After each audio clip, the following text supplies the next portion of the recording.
Yang Mulia. Assalamualaikum warahmatullahi wabarakatuh. Pertama, koreksi, nama saya Fit Adrison, bukan, nggak ada Andrison. Yang kedua, saya ingin menyampaikan kepada Majelis Hakim Yang Mulia dan para hadirin semuanya, apa yang saya sampaikan ini adalah murni pandangan dari akademisi. Hasilnya tidak akan berbeda terlepas dari siapapun yang meminta. Jadi netral. Ya, untuk menjaga netralitas tersebut, saya bisa menjadikan data dan sintaks untuk diverifikasi, ya, karena itu adalah tradisi kami di akademik. Jadi itu yang ingin saya sampaikan, ya, inilah bentuk dari kontribusi akademik kepada bangsa. Oke, saya ingin berusaha untuk menyampaikan kira-kira apa sih yang menentukan suara petahana atau kandidat yang didukung oleh petahana. Di dalam ekonomi kita punya metodologi statistika yang sering digunakan untuk melihat apa aja faktor yang menentukan suara dan berapa kontribusinya.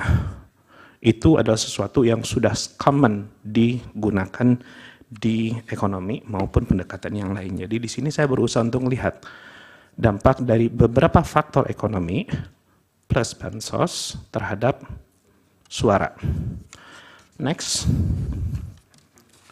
Nah, ini kalau kita lihat dari data, memang ada penurunan tren dari persentase masyarakat yang miskin. Tapi ada sesuatu yang menarik bahwa biasanya menjelang pemilu akan ada peningkatan komposisi belanja dari perlindungan sosial, ya, setahun menjelang pemilu. Ini di dalam ekonomi namanya political budget cycles. Sudah banyak studinya termasuk juga di Indonesia. Singkatnya akan ada peningkatan spending, ya, menjelang pemilu, dan itu akan menguat ketika yang naik itu adalah yang ikut itulah incumbent, ya. Jadi kalau kita lihat di sini di datanya adalah setiap setahun menjelang pemilu mengalami peningkatan, dan pada saat 2022 sampai 2023 memang terjadi peningkatan share perlinsos dalam total spending. Ya, jadi di sini saya sudah mengeluarkan yang subsidi BBM yang non targeted. Jadi saya sudah masukkan hanya yang targeted saja. Next. Pertanyaan berikutnya, bagaimana hubungan bansos, kemiskinan dan perolehan suara petahana atau kandidat yang didukung oleh petahana? Saya melakukan exercise yang bisa diverifikasi. Kesimpulannya adalah ada bukti statistik yang kuat dan konsisten untuk menunjukkan hubungan positif kemiskinan dengan persentase perolehan suara petahana yang implikasinya. Pertama, kebijakan pemerintah yang ditargetkan kepada kelompok masyarakat miskin seperti bansos akan meningkatkan perolehan suara petahana atau kandidat yang didukung petahana.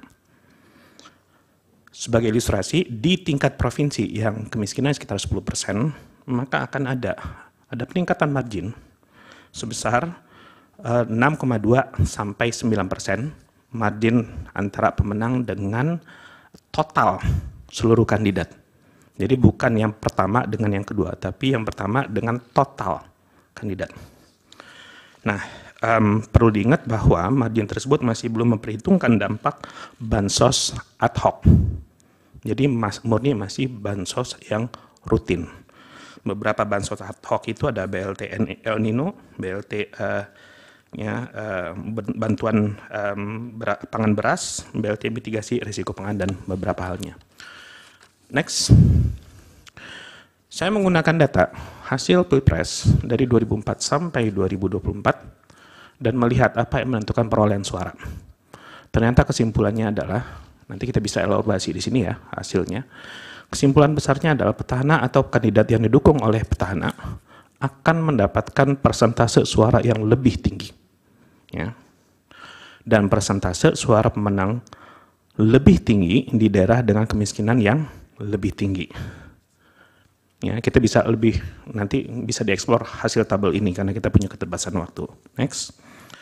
Pertanyaan berikutnya adalah, kenapa bansos efektif untuk meningkatkan suara petahana atau kandidat yang didukung petahana? Berbeda dengan pertumbuhan ekonomi, pengangguran, dan yang lainnya, bansos itu bisa diklaim sebagai hasil dari kebijakan pemerintah. Masyarakat tidak bisa menyangkal bahwa bansos tersebut dari pemerintah atau dari pihak yang lain.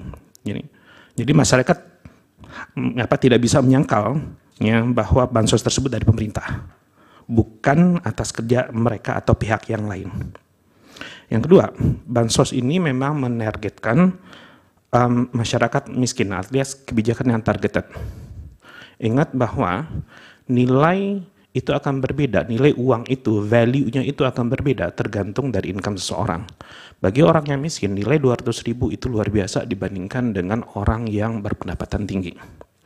Dan yang terakhir adalah perilaku miopik yang cenderung dimiliki oleh masyarakat. Perilaku miopik itu di dalam akademis itu kecenderungan mereka memperhatikan sesuatu yang lebih dekat terjadi dibandingkan dengan yang sudah lama terjadi atau yang akan terjadi beberapa tahun ke depan. Next. Ini adalah contoh tabel ilustrasi perilaku miopik. Ya. Saya membandingkan dua kondisi. Kondisi pertama, si A memperlakukan dengan setelah B 4 tahun terakhir dengan buruk, namun dalam setahun terakhir itu begitu baik, maka yang diingat oleh B adalah B. A adalah baik. Sementara di kebalikannya, ya, jika perlakuan A terhadap B itu baik selama 4 tahun sebelumnya, namun di setahun terakhir itu buruk, maka yang akan diingat oleh B, A itu adalah orang yang buruk. Ya. Nah, masyarakat yang berpenghasilan rendah atau berpendidikan rendah biasanya cenderung miopik. Kenapa? Karena mereka fokus untuk memperjuangkan memenuhi kebutuhan hidup sehari-hari. Sehingga biasanya implikasi jangka panjang terhadap ya, satu keputusan, ya, termasuk adalah pilihan presiden, itu memiliki bobot yang rendah. Ya. Nah, ada evidence-nya enggak? Ada. Kebetulan di Indonesia memang sudah ada melihat hubungan positif antara jumlah bantuan dalam bentuk apapun, ya, itu dengan perolehan suara. Ya, bisa dilihat Aspinall et al. 2017 sama Tawakal 2017 dan itu publish di jurnal internasional. Jadi sudah melalui proses review yang rigorous. Dan evidence yang lain adalah hasil survei LSI menunjukkan bahwa 69% penerima bansos di 2024 itu memilih paslon 02. Ya. Berikutnya, mengapa pertumbuhan ekonomi yang tinggi dan pengangguran yang rendah tidak efektif meningkatkan perolehan suara petahana atau kandidat yang didukung oleh petahana? Sesederhananya adalah masyarakat belum tentu menganggap pertumbuhan ekonomi yang tinggi tersebut hasil kerja pemerintah. Mereka bisa mengatakan bahwa hasil yang baik itu adalah hasil kerja mereka.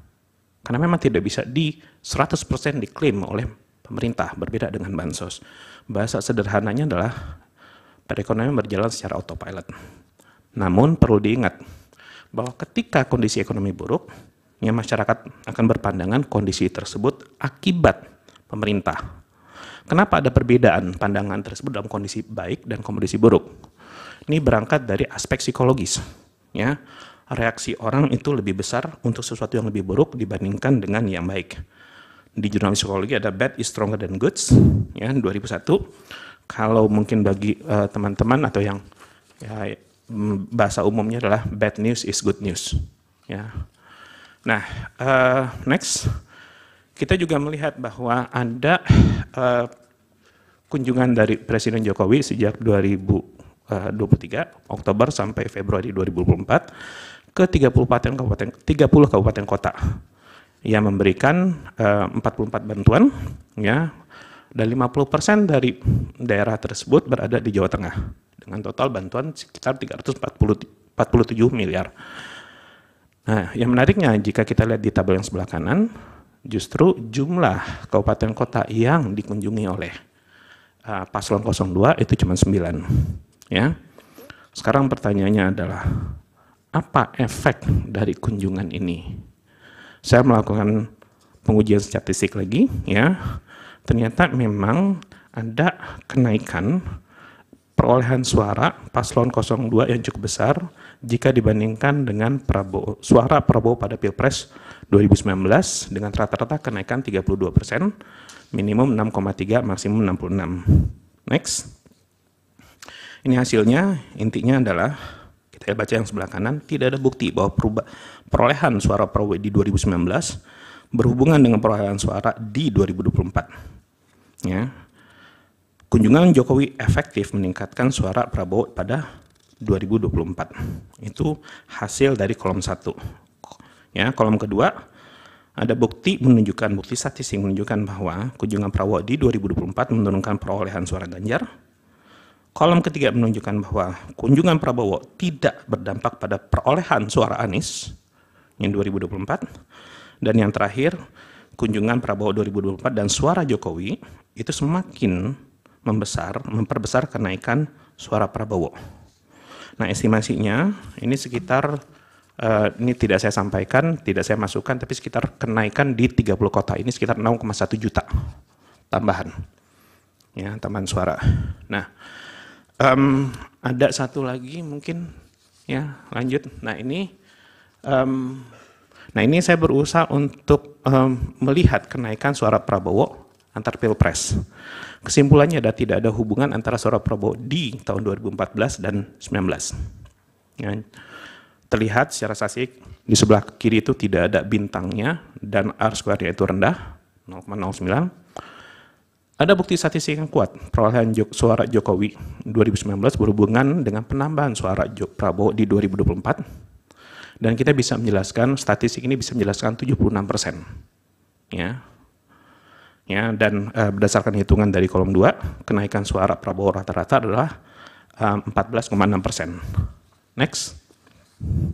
Nah ini saya berusaha untuk mengkalkulasi berapa dampaknya dengan memperhitungkan, ya, berapa total DPT per provinsi, terus kemudian berapa tambahan suara akibat dukungan dalam tanda kutip, ya, presiden dan bansos, maka diestimasi, jadi diboleh perhitungan sekitar ada tambahan 26 juta suara untuk paslon 02.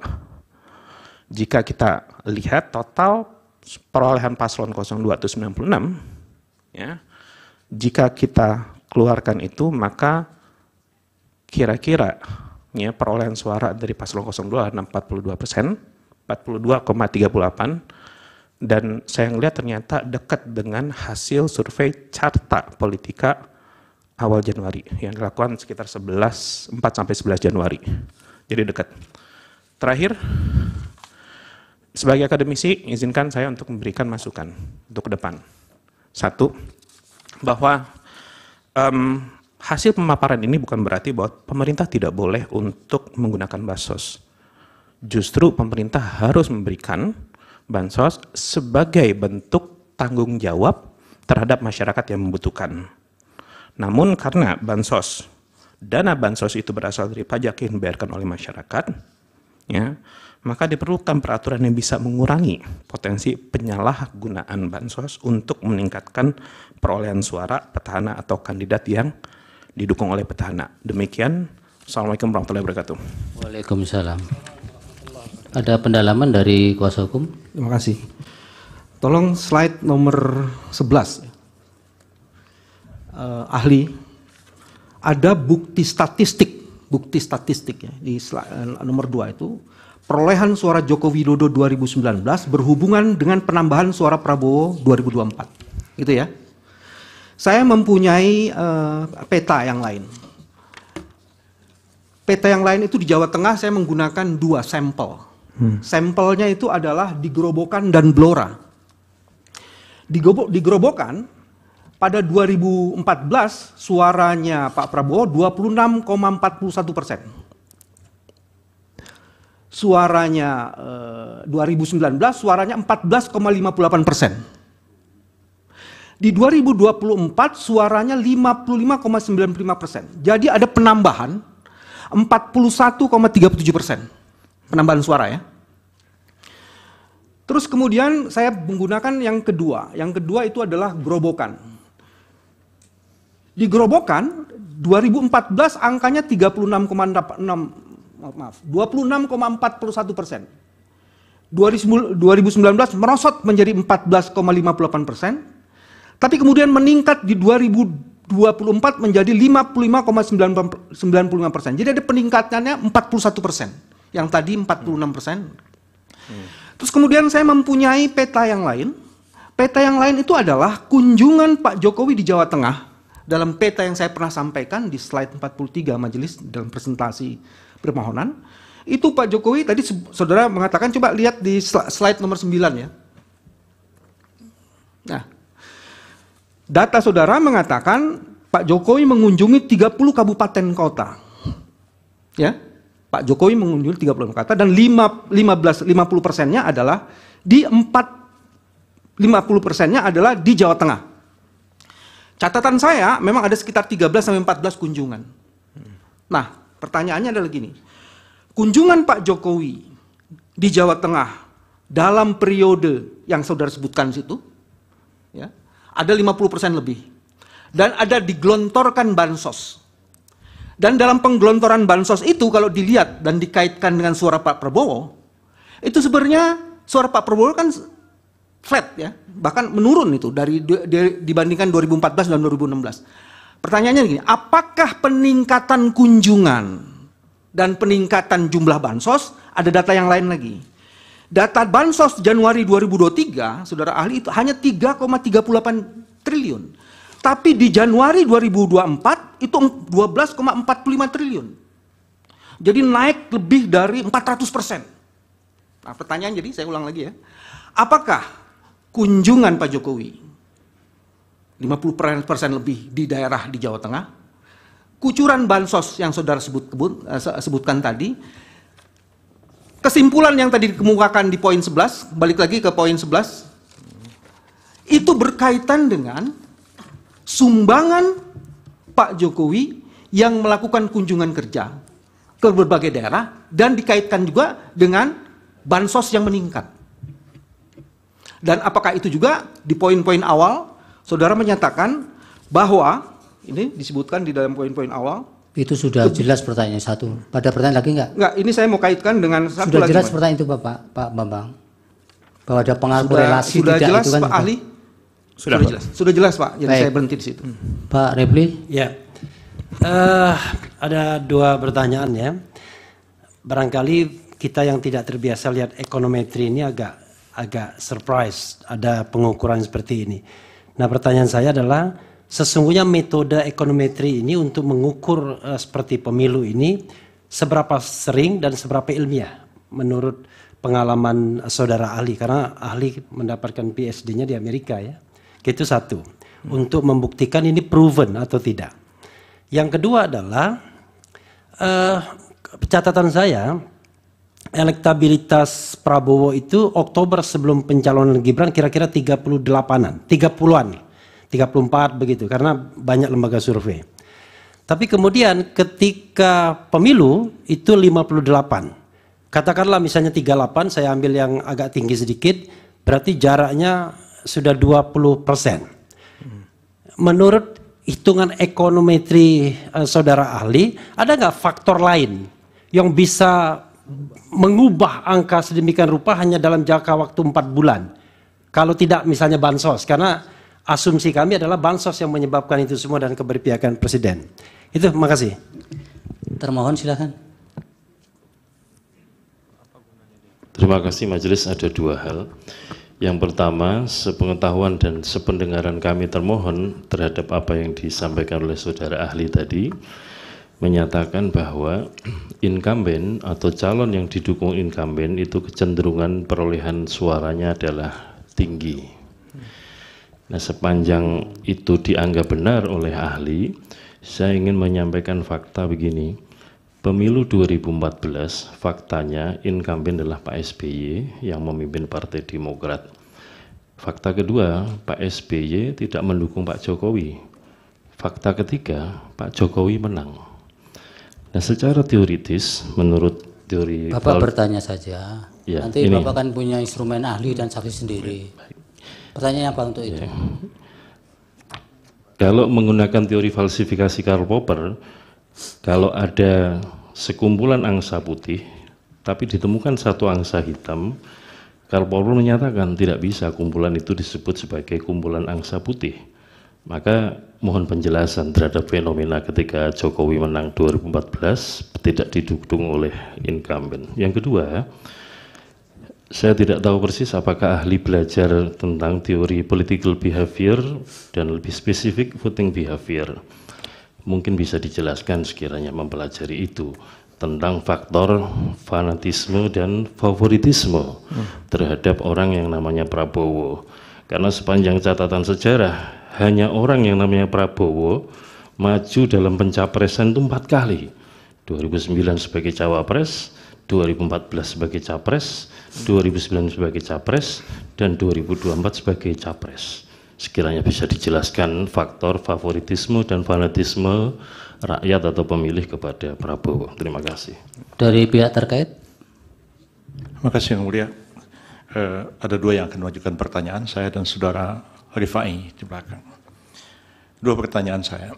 Saudara ahli mengatakan satu kesimpulan dari penelitiannya bahwa petahana atau calon yang didukung oleh petahana akan mendapatkan suara lebih dibandingkan dengan calon yang lain. Bagaimana ahli bisa menerangkan kekalahan Megawati dengan SBY dalam Pilpres tahun 2004? Yang kedua, kalau memang kesimpulan ini berlaku umum, apakah hanya satu faktor kebetulan kalau sekarang ini Jokowi yang menjadi presiden dan beliau mendukung pasangan Prabowo Gibran dan memperoleh suara lebih? Seandainya yang sekarang ini menjadi presiden adalah Yusuf Kalla yang mendukung pasangan Anies Baswedan dan Yahya Muhaimin, berarti calon itu juga akan memperoleh suara lebih dalam pemilu sekarang, pilpres sekarang. Seandainya lagi yang menjadi presiden adalah Megawati sekarang, maka pasangan calon Ganjar Pranowo dan Mahfud MD akan mendapatkan suara lebih. Berdasarkan teori saudara seperti itu konsekuensinya. Lalu apa masalahnya dengan persidangan sekarang ini, pendapat saudara itu? Ada sesuatu yang salah atau tidak? Cukup yang pertanyaan kedua. Izin melanjutkan, Saudara ahli. Tadi kan Saudara ahli menjelaskan adanya hubungan antara pemberian bansos dengan kenaikan suara. Pertanyaan saya adalah, apa hubungannya pemberian bansos dengan kemenangan PDIP sebagai partai dengan suara tertinggi di Indonesia? Kedua, jika hipotesis itu benar, kenapa 02 kalah di Aceh dan Sumatera Utara padahal mereka semua juga menerima bansos? Mohon dijelaskan. Silakan ahli, singkat-singkat dari hakim. Bawaslu cukup? Dari hakim tidak ada. Silakan ahli, singkat-singkat jawabannya. Oke, terima kasih Yang Mulia. Yang pertama, apakah ada kunjungan dan bansos itu bisa meningkatkan perolehan suara? Dari beberapa hasil estimasi dengan menggunakan seluruh data, memang ada bukti yang kuat. Ya, yang kedua, terkait dengan metode ekonometrika. Apakah seberapa sering? Ini adalah mata kuliah wajib yang harus diambil oleh setiap mahasiswa di jurusan ilmu ekonomi. Di luar negeri ini juga dipelajari, termasuk di area political political science. Jadi memang sering digunakan dan ini digunakan untuk membuktikan pembuktian secara general, bukan kasuistik, bukan anekdotal seperti yang disampaikan oleh pihak-pihak terkait. Oke, nah jumlah jarak 20%, apakah ada faktor yang lain? Saya sudah mencoba untuk melihat faktor apa saja, tapi dari dengan data yang tersedia memang sangat kuat indikasi hubungan antara bansos dan dengan pemilihan dan jumlah perolehan suara. Kalau seandainya mau melakukan studi yang lebih detail, bisa. Tapi beberapa studi yang sudah ada memang menunjukkan keterpilihan itu sangat, khususnya incumbent, itu sangat tergantung dari sesuatu yang terjadi lebih dekat. Ada salah satu paper yang dikutip di sini terkait dengan local election outcome dari Rumahnya Batubara. Terkait dengan fakta 2014. Satu, ada perbedaan antara 2014 dengan yang lain, di mana 2014 tidak diikuti oleh petahana. Boleh lihat slides nomor ya, hasil ya, slides yang bukti empiris. Ya. Jadi saya menggunakan ada beberapa spesifikasi, Bapak. Seluruh yang seluruh pilpres ya, tapi kan wah ini nggak fair karena ada beberapa yang tidak diikuti oleh petahana. Ya udah, saya coba di kolom kedua sampai kolom kelima itu adalah yang diikuti oleh pilpres, oleh petahana. Hasilnya sama, konsisten. Terlihat dari yang saya highlight, itu konsisten datanya, Pak. Jadi ketika kita melihat bahwa ya fakta ya, SBY tidak mendukung Jokowi pada 2014, tapi hasilnya Jokowi menang, itulah fakta. Tapi itu tidak bisa menegasikan, anecdotal evidence itu tidak bisa menegasikan efek dari petahana. Ya, kalau untuk melihat efek dari petahana, silakan dilihat di kolom kedua sampai kolom keempat. Tapi mohon maaf, sebaiknya ditanyakan kepada orang yang sudah paham dengan ekonometrika. Ya. Apakah faktor fanatisme sudah diperhitungkan? Kita lihat di sini, faktor fanatisme itu adalah perolehan suara pada periode sebelumnya. Saya menggunakan 2 proksi. Untuk 2000 yang kolom ketiga, ya, saya menggunakan versi petahana yang paslon 02 itu direfleksikan oleh perolehan Jokowi di 2019. Karena ada pandangan dari masyarakat bahwa paslon 02 didukung oleh Presiden Jokowi. Hasilnya memang signifikan. Jadi ada unsur fanatisme tapi lebih ke arah fanatisme kepada Jokowi. Kenapa kesimpulan seperti itu? Karena ketika saya menggunakan di kolom 4 itu saya menggunakan vote dari Prabowo di 2019, ternyata hasilnya tidak ada bintang alias tidak ada efek. Ya. Silakan di-challenge, nanti nggak apa-apa, saya akan memberikan sintaksnya, datanya, nggak apa-apa. Jadi itu berikutnya adalah kekalahan Mega di 2004. Ya. Satu, bahwa, again, kita tidak, yang saya sampaikan ini adalah sesuatu yang sifatnya general. Ya. Di dalam ilmu ekonomi kita tidak bisa ngambil kesimpulan dari sesuatu yang sifatnya anekdotal. Ya, anekdotal itu kira-kira seperti ini.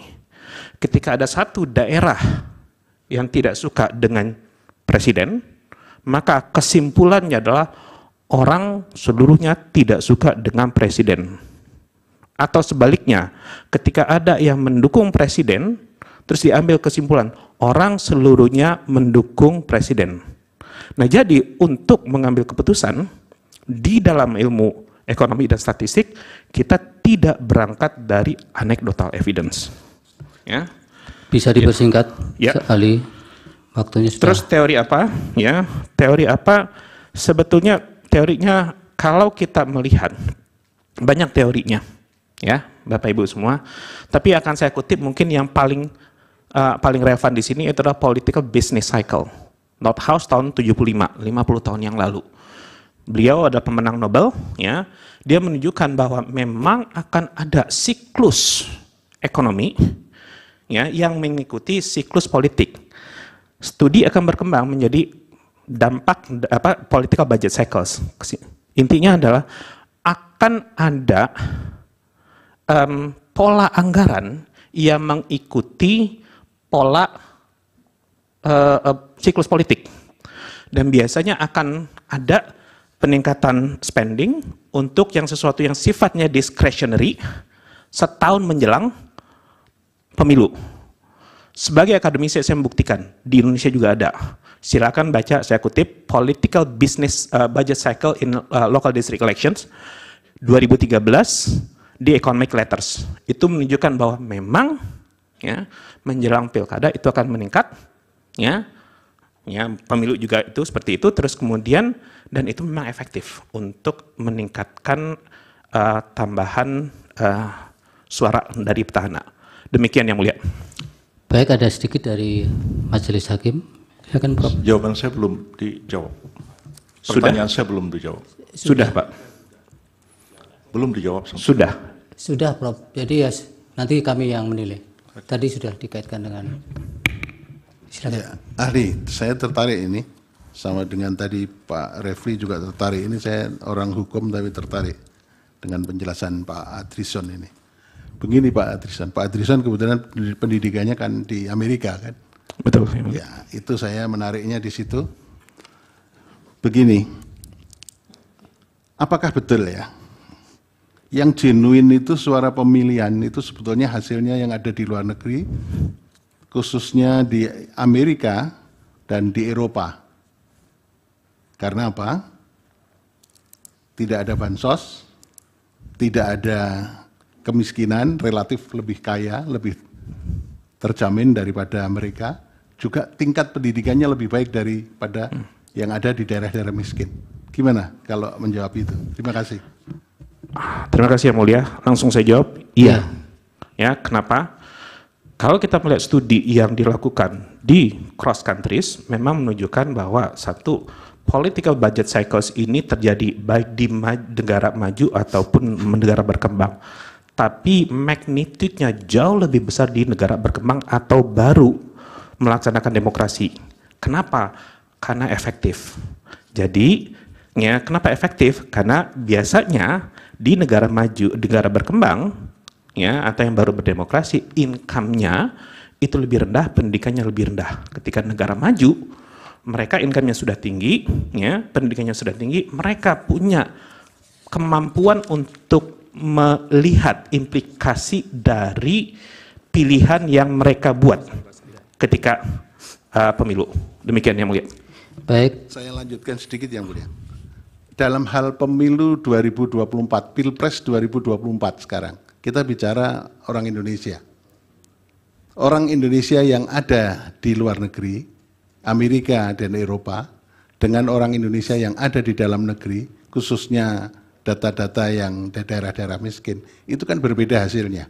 Apakah ini intervensi bansos, intervensi yang lain-lain sangat berpengaruh pada tingkat pendidikan dan juga tingkat kemiskinan? Terima kasih.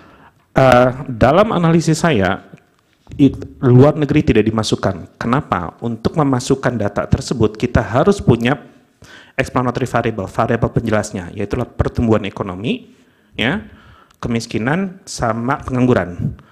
Karena voters itu berada di banyak negara, maka kita tidak bisa mengambil proksi terkait dengan pertumbuhan ekonomi di daerah di mana pemilih luar negeri itu berada.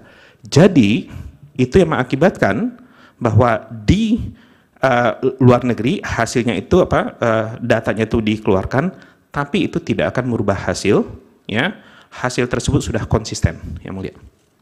Baik. Yang mulia ada satu lagi, satu saja. Sudah Pak, sudah habis.